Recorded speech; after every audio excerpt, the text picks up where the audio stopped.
supaya kita cepat mengingat dan betul-betul ini kita mengerti dengan sungguh-sungguh.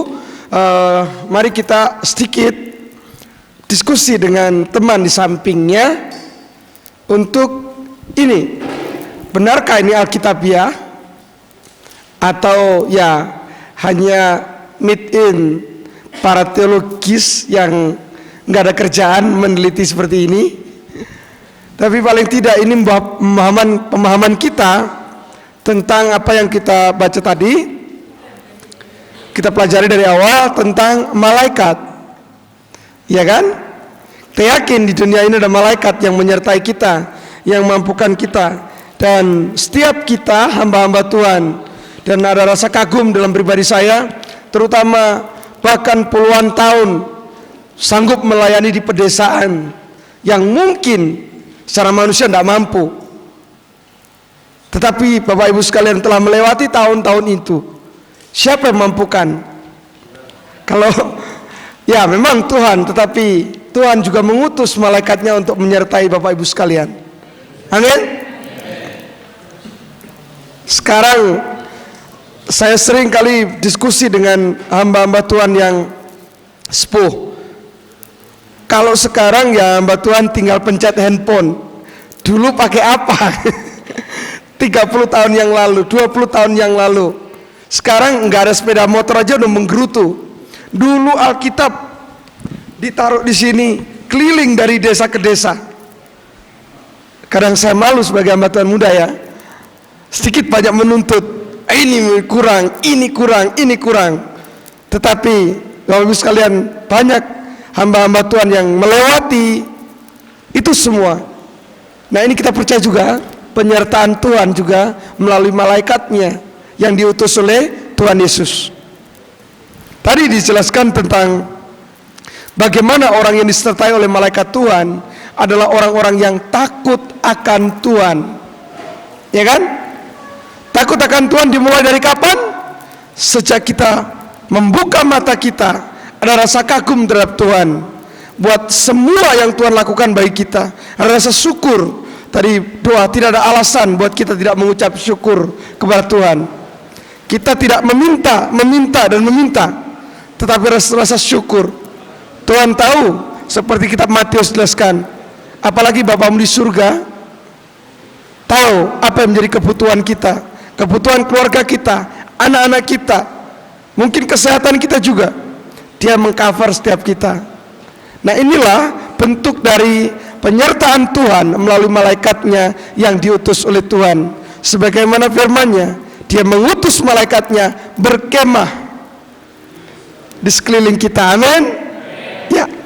Nah, maka dalam hal ini, dalam ilmu teologis juga diselidiki seperti apakah macam-macam golongan-golongan sesuai tugas, dan kita mengerti secara Alkitabiah tentang malaikat.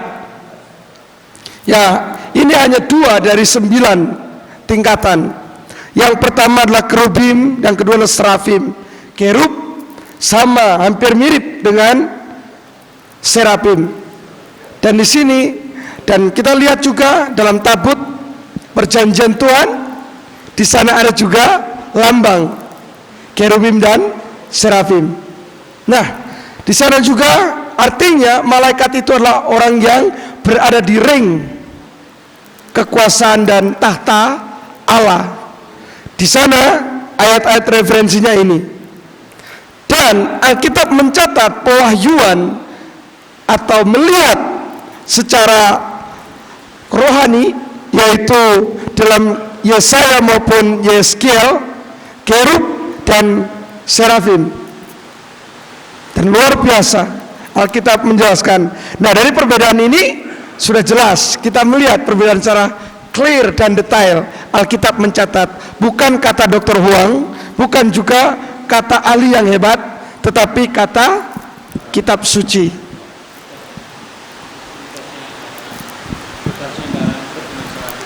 Ya, job description, mungkin saudara akan bertanya, di mana tugasnya, gitu ya? Job description-nya kok nggak ditulis, hanya piramida. Kan tadi sudah dijelaskan tujuan penciptaan malaikat untuk apa?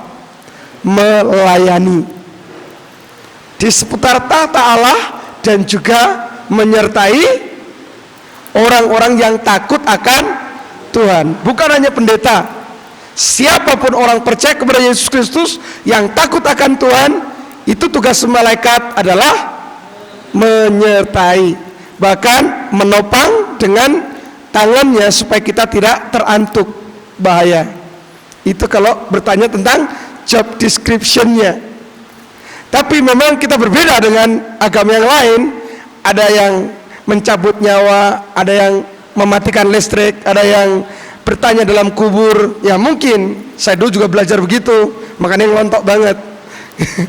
Ya, tapi di sini juga jelas kali Alkitab tidak sampai mendetail tukang masak, tukang cuci itu kerjaan istri kita.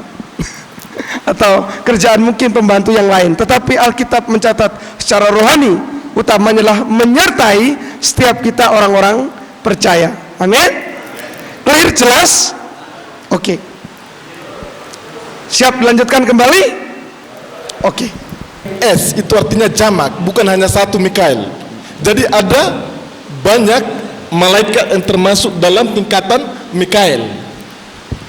Dan pemimpin tertinggi dalam kelompok Mikael ini adalah Mikael tanpa S, tunggal. Ya, jadi ada ini menandakan S-nya itu menandakan jamak.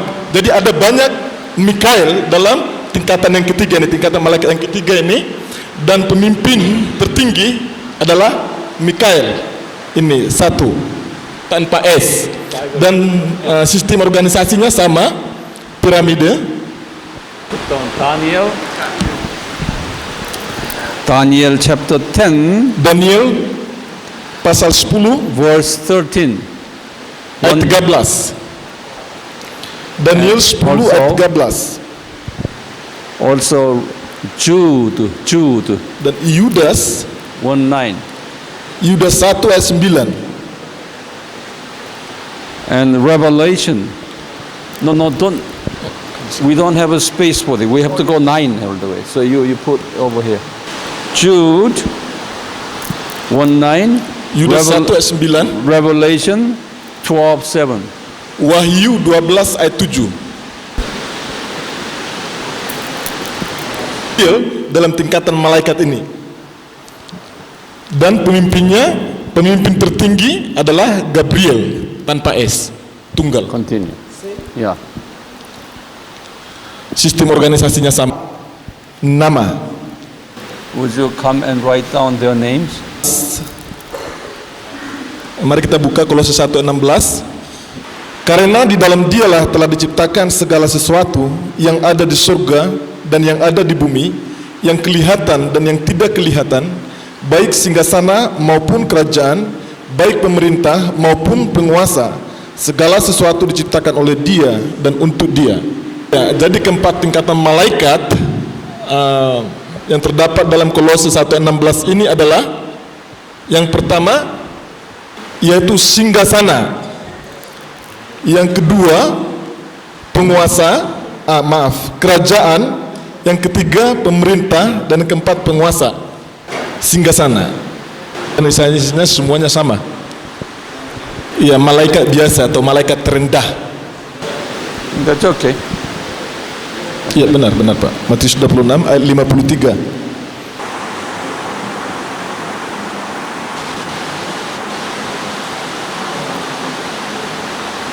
Baik, supaya bisa jelas, tingkatan yang keempat adalah Gabriel. Ini Gabriel bentuk jamak, berarti Gabriel, yaitu pemimpinnya namanya Gabriel dalam Daniel pasal 9 ayat 21 dan Injil Lukas 1 ayat 26. Kemudian yang kelima adalah thrones dalam bahasa Inggrisnya, dalam bahasa Indonesia singgasana. Pemimpinnya adalah singgasana, bentuk pemerintahan piramid dalam Kolose 1 ayat 16.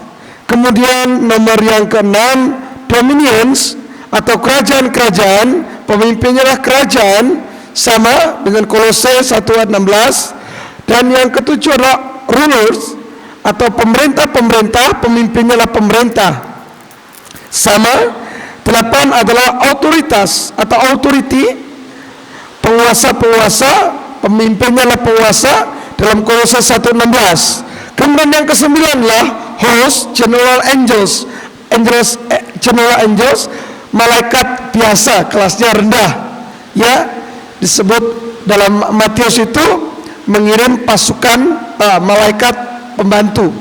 Ya, jadi Matius 26 ayat 53. Ada yang kurang jelas lagi? Siapa? Nomor 6. Nomor 6 adalah dominions.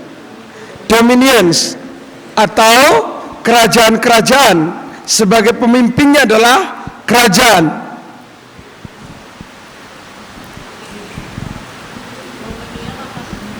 Dominion. Tapi dibacanya dominions. Bukan legion ya. Ya.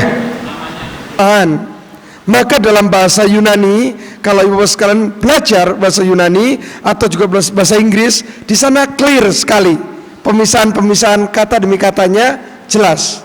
Itu menunjuk kepada personal, berarti nama, ya. Itu ya pemahaman baru buat kita lah. 10:13 Yudas 1 ayat 9 karena dan satunya Wahyu 12 ayat 7. Wahyu 12 ayat yang ke-7.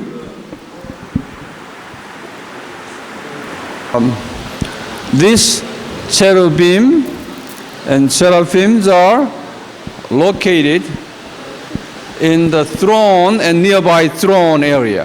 Iya. These two. Tingkatan malaikat yaitu kerubim dan serafim, mereka berada dekat tahta Allah. So they are very high class. Jadi mereka kerubim dan serafim ini adalah tingkatan kelas yang tinggi daripada malaikat.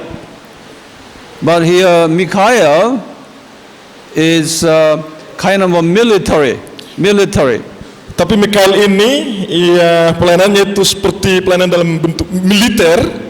Is fighting against and protecting and fighting all this stuff is in Michael. Iya, yaitu berperang, melindungi. Itu semua adalah tugas daripada Mikael, malaikat Mikael.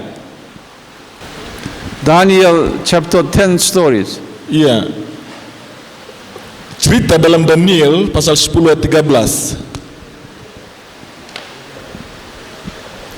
Now Gabriel is a messenger.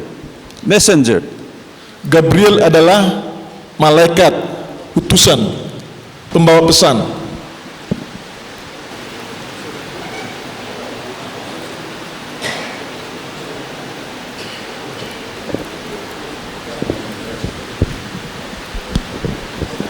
You look at me here.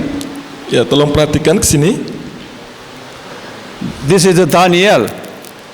Di sini Daniel. Daniel, he prayed to God. Here. Kemarin kita telah belajar bahwa ada 3 tingkatan dari surga, yaitu surga pertama, surga kedua, surga ketiga atau Firdaus ya. Jadi di sini Daniel sedang berdoa kepada Allah. Okay. And God received Daniel's prayer. Dan Allah mendengarkan doa Daniel. So he sent Gabriel. Dan Allah mengutus Gabriel kepada Daniel to bring the message. Untuk membawa pesan dari Allah. But on the way, where is the red one? On the way, these devil sources here, first and second heaven, devils blocked the Gabriel. Iya, tapi dalam perjalanan malaikat Gabriel membawa pesan dari Allah, yaitu surga ketiga kepada Daniel yang ada di surga pertama sekarang. Itu penguasa itu kerajaan menghalangi malaikat Gabriel di sini di surga tingkatan kedua. Daniel could not receive answer, so he's been praying for 21 days. Ya, Daniel tidak menerima pesan dari Allah ini walaupun dia telah berdoa selama 21 hari. And God knew about that, so Jesus knew about it. Jesus sent Mikael. Ya, Allah tahu tentang apa yang terjadi saat ini di sini, karena itu Yesus mengutus malaikat Mikael. So Mikael helped Gabriel. Jadi Mikael membantu Gabriel. And these devil forces ran away. Ya, dan kekuatan roh-roh jahat itu mereka lari. So Gabriel, he took the answer to Daniel 21 days after. Michael, No.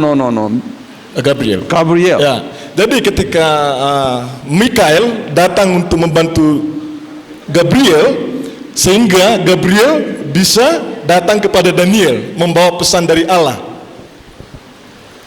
So Gabriel told Daniel, Iya, Gabriel mengatakan kepada Daniel, your prayer answered the first day, iya, doamu telah didengar Allah pada hari pertama engkau berdoa. but I could not bring the message down because of these dark forces. Iya, tetapi saya tidak bisa membawa pesan ini secepat mungkin karena ada kuasa roh jahat yang menghalangi saya. So Michael came, helped me. Dan malaikat dan Mikael datang membantu saya. Okay? That's the story in Daniel chapter 10. Ya, inilah peristiwa yang terjadi dalam Daniel pasal 10. This one tells us, Ini menunjukkan kepada kita, whenever you pray, kapanpun saudara berdoa, these dark forces will block your prayer. ya kuasa roh jahat akan berusaha menghalangi doa saudara. So you should be,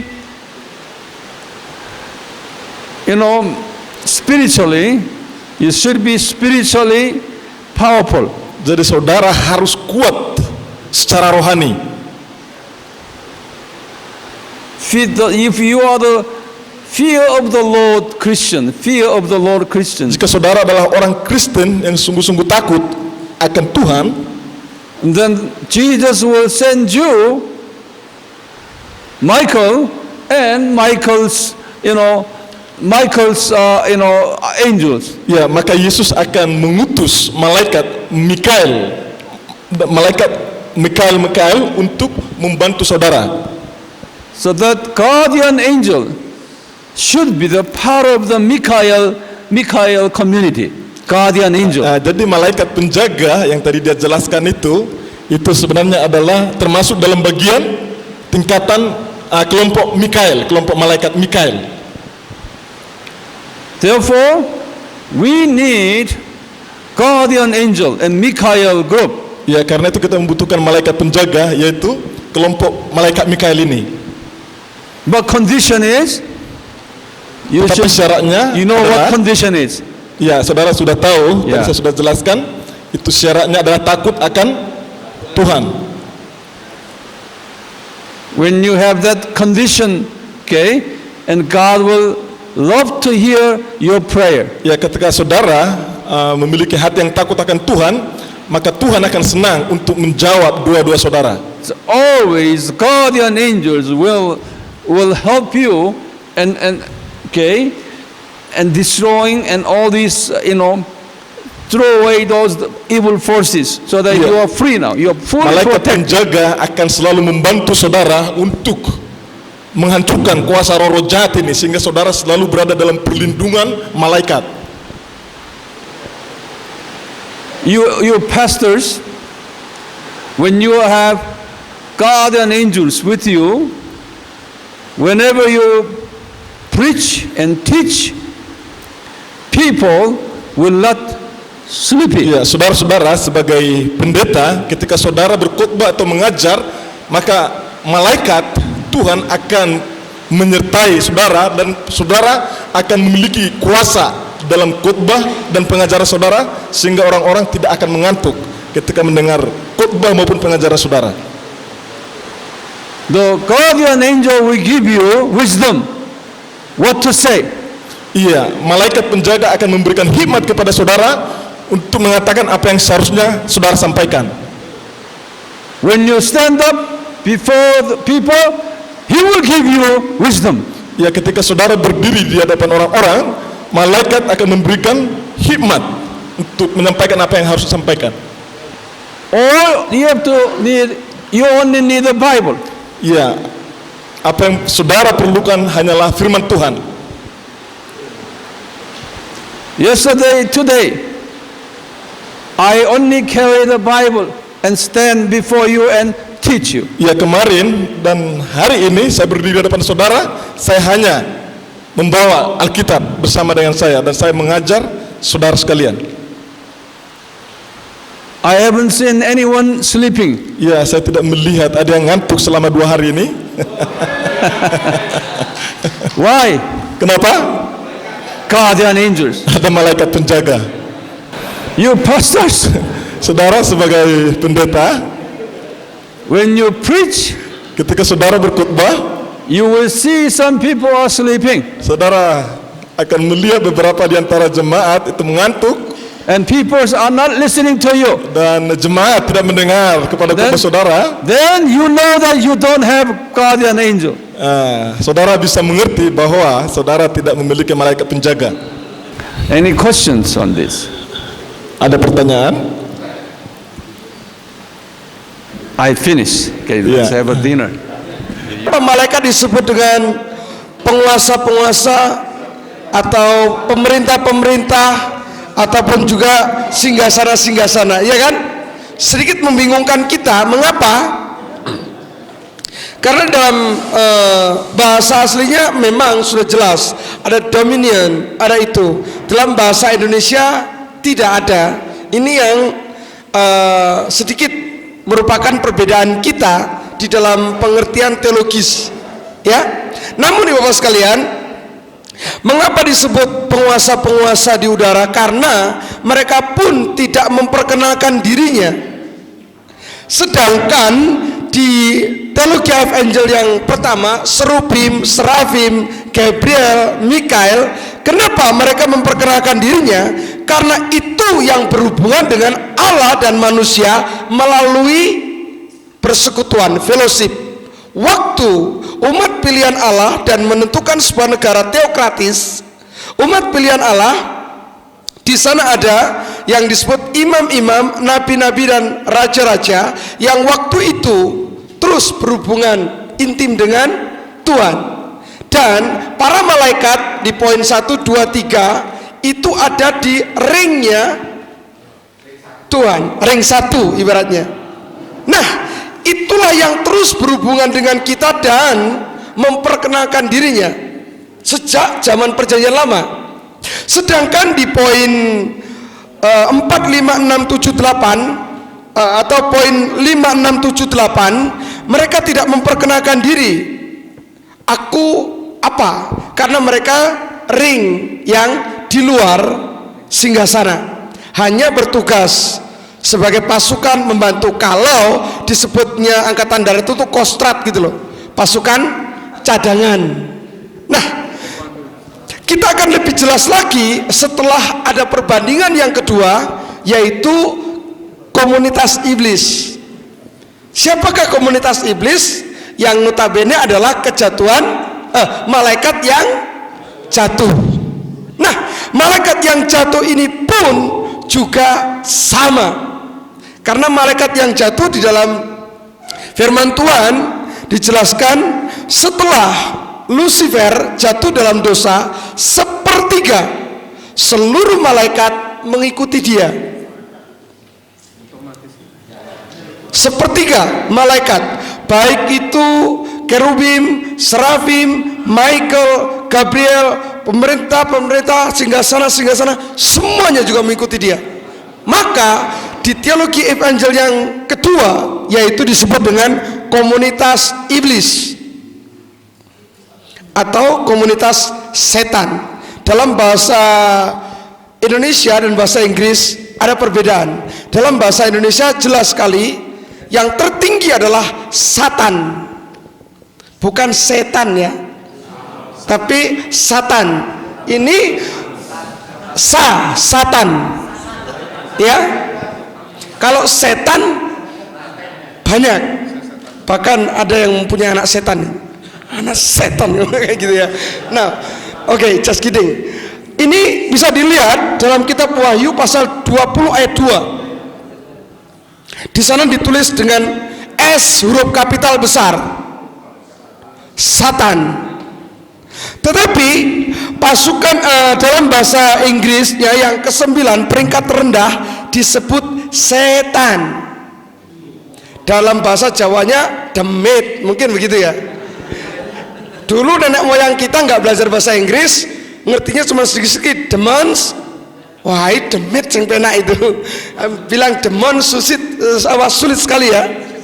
Ya, jadi diganti oleh orang Indonesia demit. Ya. Nah, oke, kita akan satu persatu. Yang pertama, serubim yang telah jatuh dalam dosa, pemimpinnya bernama Lucifer, jatuh dalam dosa bintang fajar itu waktu masih dia melayani Tuhan disebut bintang fajar, tetapi ketika jatuh dalam dosa sudah berganti nama Satan ya. Oke, nanti mungkin kita bisa diskusi lebih lanjut. Satan, sistem pemerintahnya sama. Referensi Alkitabnya Matius pasal 4 ayat yang ke-10. Ibu-bapak sekalian catat, Wahyu 20 ayat 2. Dan nama lain dari Satan, devil atau iblis, bukan ibulis ya, iblis. Matius 4 ayat 1. Teman-teman bahas orang Korea nggak bisa bilang iblis, ibulis. Makanya saya bilang wah ibulis marah ini ya. Referensi Alkitab Matius pasal 4 ayat 1. Oke. Kemudian yang kedua, serafim jatuh dalam dosa, namanya menjadi serafim yang telah jatuh. Kemudian pemimpinnya juga serubim yang telah jatuh karena bergabung dengan Satan sebagai leader, penguasa tunggalnya ya, karena dia menyamai Tuhan, maka mungkin jadi menteri laut, menteri gunung, menteri hutan, seperti itu. Kemudian Mikael yang telah jatuh juga, dan Mikael yang telah jatuh pun juga sama tugasnya Mikael yang telah jatuh, dia pasukan perang juga. Michael pasukan perang, maka pasukan perang tapi dunia kejahatan. Kalau yang Michael yang belum jatuh dalam dosa, dia Michael yang perang membantu. Oke? Gabriel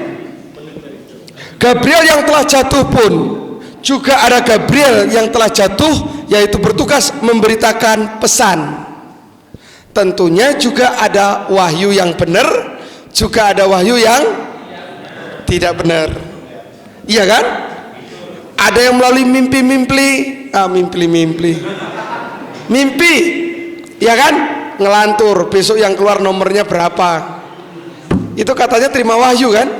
Dalam tanda kutip, wahyu siapa? Kan begitu. Mungkin dari Mas Wahyudi. Oke, inilah disebut dengan Gabriel. Loh, betul saudara. Kalau mungkin hanya terjadi di Indonesia, kita nggak percaya. Di luar negeri pun orang juga tetap percaya dengan itu. Wahyu, apa namanya? Mimpi. Dari sana juga ada perjudian namanya lotre juga ada. Sama, mereka juga pergi ke kuburan-kuburan untuk apa? Menerima vision. Nah, visionnya berubah jadi vision Gabriel yang telah jatuh dalam dosa. Tapi hamba-hamba Tuhan nggak mungkin kan? Aku topo di gunung besok khotbah. Ada yang begitu? Naik ke kuburan di puncak Lawu, ya besok wahyu yang ada, kitab Tobias, begitu mungkin. Nah, oke. Kemudian mulai dari nomor 5 sampai nomor 8 setelah jatuh dalam dosa sudah berubah. Dalam bahasa Inggrisnya rules, atau pemerintah-pemerintah yang telah jatuh dalam dosa. Kemudian juga pemimpinnya juga pemerintah-pemerintah yang telah jatuh. Ini ayatnya, referensinya ada di Efesus 6 ayat 12. Efesus 6 ayat 12. Kemudian dominion jatuh dalam dosa, penguasa tetap. Ayatnya Ibu Bapak bisa lihat di sini. Dan force atau pasukan bala tentara itu telah jatuh. Mereka menjadi penghulu-penghulu dunia yang gelap dan penghulu-penghulu di udara. Iya, kalau penghulu biasanya ngawinkan. Ini penghulu, bukan penghulu, ya. Ini penghulu-penghulu, penguasa-penguasa di udara. Efesus 6 ayat 12. Kemudian wicked spirit in air, roh-roh jahat di udara. Selain penghulu-penghulu di udara, ada roh-roh jahat di udara. Nah, referensinya sama. Kemudian malaikat yang paling rendahan jatuh dalam dosa, maka mereka pun juga sepertiganya mengikuti Lucifer. Mereka menjadi demon unclean in spirit. Jadi roh-roh jahat yang tinggal atau merasuki manusia. Ini yang paling cemen, yang merasuk di dalam tubuh manusia. Istilahnya kerasukan, kesurupan. Ada ya? Ada itu istilah kesurupan. Tapi sepanjang anak Tuhan nggak ada pendeta kesurupan ya. Pendeta kesurupan ada? Ya. Mereka memiliki pemimpin roh jahat. Dan ini ayatnya. Referensinya Matius 9 ayat 33, Matius 8 ayat 28, Matius 10 ayat 1.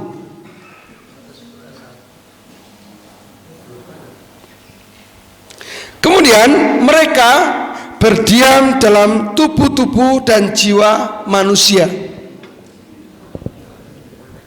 Ya, dalam diri kita pun sebelum percaya kepada Tuhan ada roh-roh jahat, mungkin juga malaikat-malaikat jahat yang menyertai, itu penghulu-penghulu di udara. Maka juga seringkali Alkitab menyebut di sana terdapat kata-kata legion. Ya kan? Waktu ada orang gila di Gerasa, siapa? Wah, dia hanya satu kali itu iblis identitasnya menyebutkan dirinya akulah legion. Selebihnya tidak pernah menyebutkan siapa namanya. Legion itu sebenarnya bukan nama. Apa? Kumpulan. Apa itu? Gabungan banyak. Ya, entah batalion, ya batalion ya. Legion, hitungannya legium. Legium itu sebutan untuk tentara Romawi sebenarnya.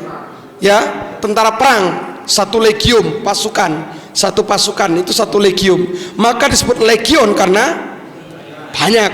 Itu. Hati-hati, rumah yang sudah bersih ditinggalkan akan kemasukan legium asing. Ya, jadi inilah. Dan antara pertemuannya ini, iblis adalah penguasa di udara. Dalam Efesus pasal 2 ayat 2 ini telah jatuh dalam dosa, maka Efesus pasal 2 ayat 2. Kemudian ilah zaman ini, 2 Korintus 4 ayatnya yang keempat. Ini iblis yang sudah jatuh dalam dosa menjadi ilah zaman ini. Oke. Ya. Penjelasan tambahan bahwa nomor 1 sampai nomor 8 inilah yang malaikat jatuh tinggal di dalam tingkatan surga yang tinggal di surga yang pertama, yaitu 100 km 0 sampai 100 km. Surga kedua bintang-bintang, ya kan, penguasa-penguasa di udara. Ada satu astronot yang berkata, mana saya nggak pernah lihat penguasa-penguasa di udara. Kalau supaya kamu pengen lihat, keluar dari pesawat. Mau tanya, Iya. itu setan yang pada zaman Ayub itu yang bertemu dengan Allah waktu dia beredar-edar itu, dia setan itu di surga yang kedua atau di Firdaus waktu dia bertemu sama Tuhan? Iya. Tingkat berapa? Sedikit penjelasan tambahan dari Dr. Huang untuk pertanyaan Bapak. Itu setan yang ada dalam kitab Wahyu pasal 1, ketika dia datang ke hadapan Allah. Tadi pertanyaan Bapak ini, apakah itu dia masuk ke surga tingkat kedua, dia tingkat 2 atau tingkat yang ketiga, Firdaus, begitu Pak ya?